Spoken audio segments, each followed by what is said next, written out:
are the keys when creating a fantasy world to make impact in the audience and make it something like new? Does it make sense? Yeah. I think the keys when creating a fantasy world is there have to be rules. If anything goes, then it doesn't make sense. But if the world has internal logic and rules and then consequences, your reader will buy a lot more into the magic and fantasy. Your reader will buy a lot more into the magic and fantasy aspects because it's grounded in reality and real consequences. Second one.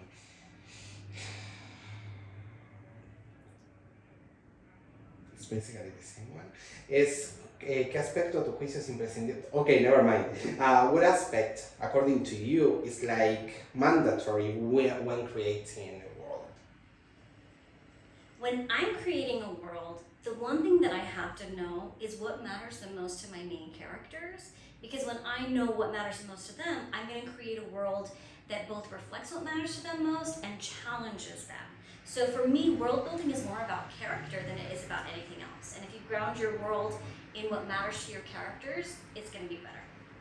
And don't you get tired of writing fantasy and being all the time creating new worlds? It's a great effort.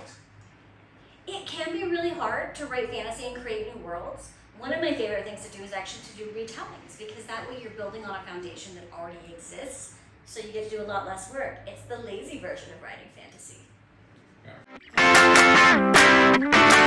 Yeah.